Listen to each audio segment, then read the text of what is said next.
Welcome to Win Auto Garage. Sa channel ko, panalo ka rito.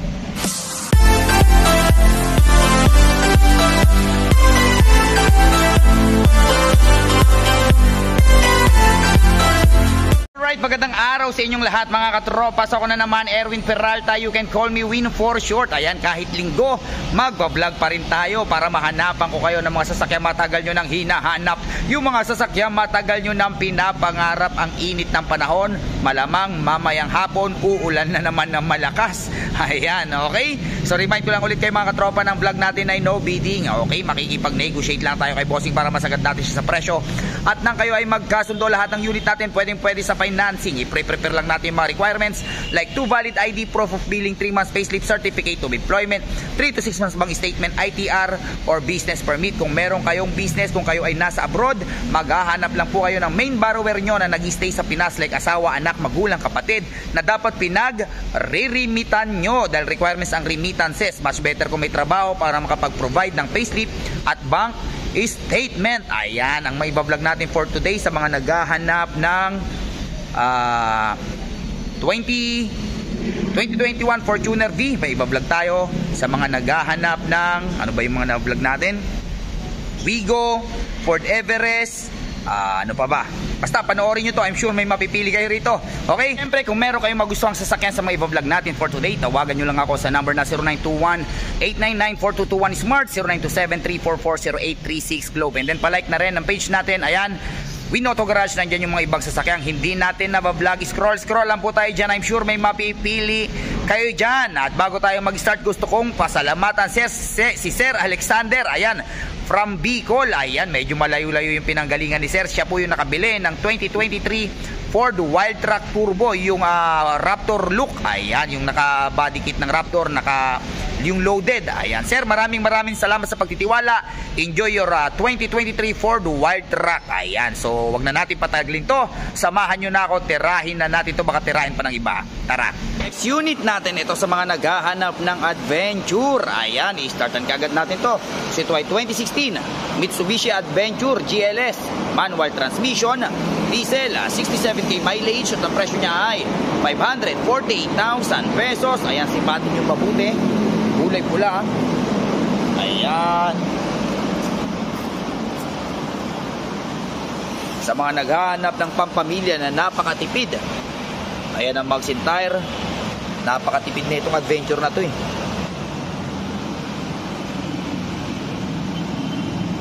Okay, tsaka syempre sa mga nakamiss ng adventure, kasi wala na to sa kasa. Okay, GLS Sport pala to. Ayan, may reverse cam. Ayan, check yung mabuti. Ayan ang Magsin Tire. Okay, check natin ang loob. Ayan, 548,000 pesos. First owner, 123 Wapia. Ayan ang loob. Okay, ito ay actually parang ano to eh, dalawa sa harap, pwedeng 4 sa gitna, tapos 4 sa likod, mga 10-seater.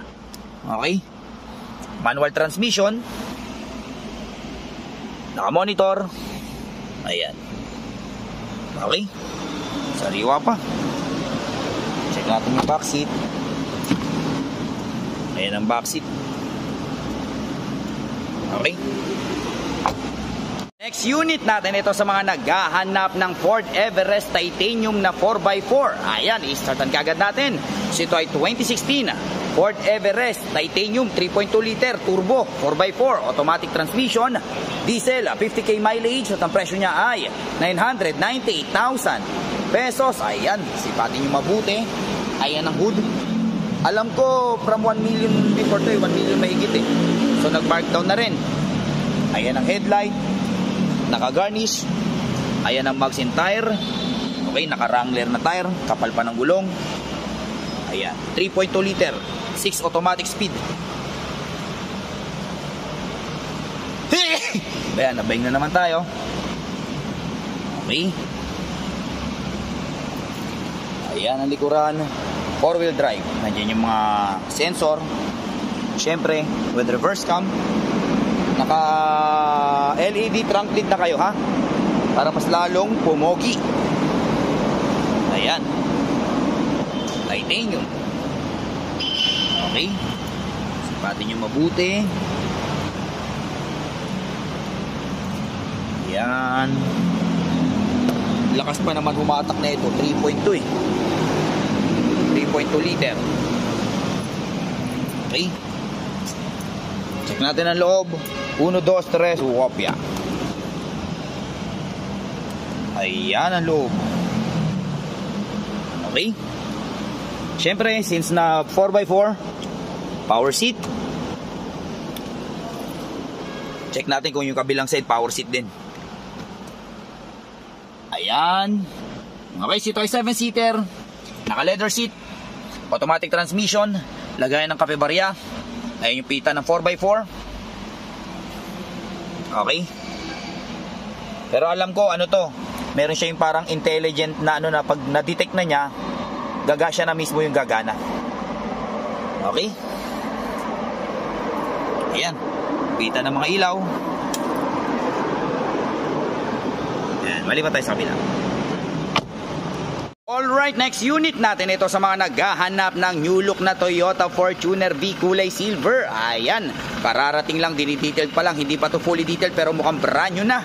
Okay, i-startan kaagad natin. Ito ay 2021 Toyota Fortuner V 4x2 automatic transmission, diesel, 58k mileage, complete ka sa record. Ang huling record niya 54. Ayan, at ang presyo niya ay 1,388,000 pesos. Ayan, sipati nating mabuti. Ayan ang headlight, ang fog lamp, ang tawag to, signal light. Ayan ang hood. Okay. 58k mileage pero kasa maintain naman, 'di ba? So yan ang maganda, kasa maintain. Ayan ang magazine tire. Ang tire makapal pa. Ayan. Medyo may mga ano kasi binabuff pa to. Eh medyo marumi pa, kararating lang. Ayan, kapal pa ng tire. Ang mags walang ka-gutter marks. Okay. Ayan ang likuran.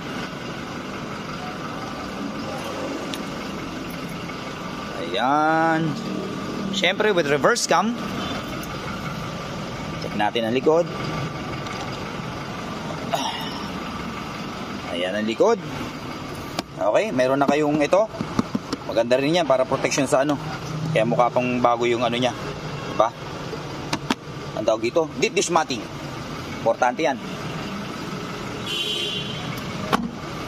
Okay. Ganda talaga ng Fortuner, no? New look. Ayan, no? Fortuner. Ayan, sipatin nyo mabuti. Okay.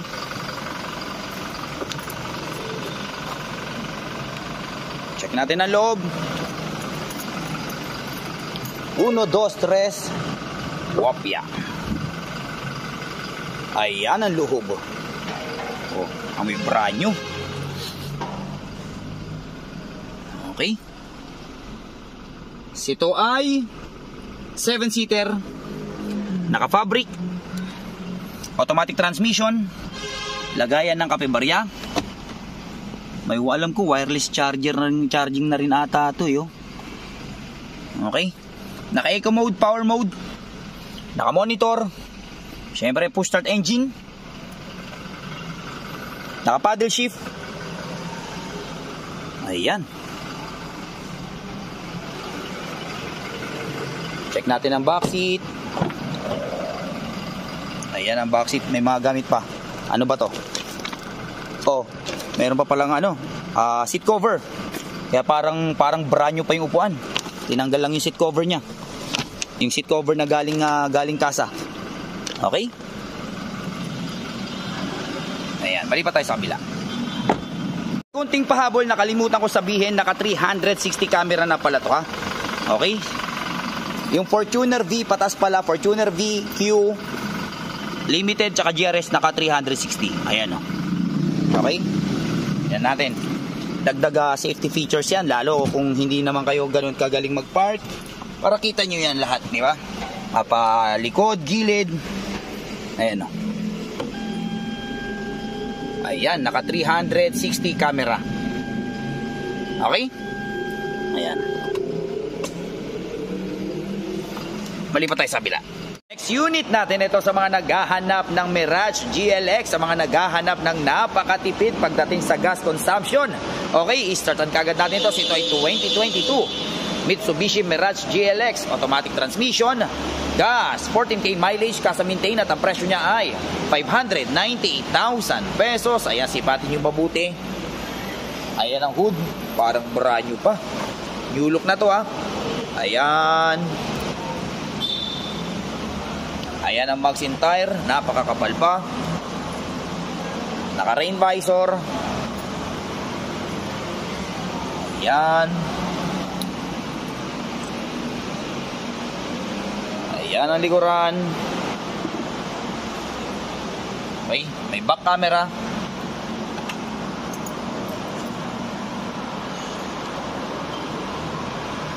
Ayan.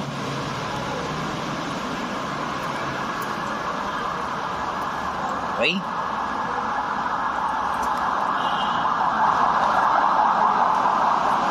Pogi, no? Ano ba kulay na ito? Parang silver gray. Ayan, starting kagad natin. Ayan, 598,000. Check natin ang loob. 1, 2, 3, wopya. Ayan ang loob. Okay. Ayan ang loob. May bago. Okay, ito ay 5-seater. Naka-fabric. Automatic transmission, lagay na kapebarya. Naka-monitor. Parang brand new. Okay, mali pa tayo sa bila. Alright, next unit natin, ito sa mga naghahanap ng Ford Everest Titanium Plus. Ang ganda ng kulay, parang kulay light blue. Favorite color natin. Okay, startan kaagad natin to. Ito ay 2018 Ford Everest Titanium Plus 4x2 automatic transmission, diesel, 53k mileage, at ang presyo niya ay 1,130,000 pesos. Ayan, sipatin yung mabuti. Ayan ang hood. Ayan. Ayan ang mags and tire. Ang tire napakakapal pa. Okay. Oh, gumagaling yung camera natin. Ayan, napakakapal pa. 2.2 liter turbo 6-speed automatic. Ayan. Okay. Check nyo mabuti. Ayan ang likuran. Ganda rin, iba talaga pag Ford Everest. Syempre, nandiyan yung mga sensor. Okay. Okay, syempre, since na top of the line, power tailgate. Ayan, pindot-pindot na lang yan. Okay. Ayan. Ang maganda rito, yung third row seat nyo, automatic na nagpo-fold. Okay. Automatic folding yan. Tapos pag pinindot nyo to, ayan. Okay? Diba? Siyempre, pag i-close natin, pindot-pindot na lang din. Diba? Okay? Ayan, sipatin nyo mabuti. Okay? Oh, naka-open pala. Ayan.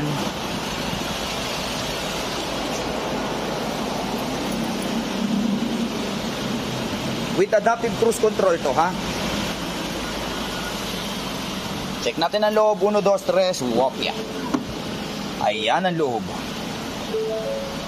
Okay.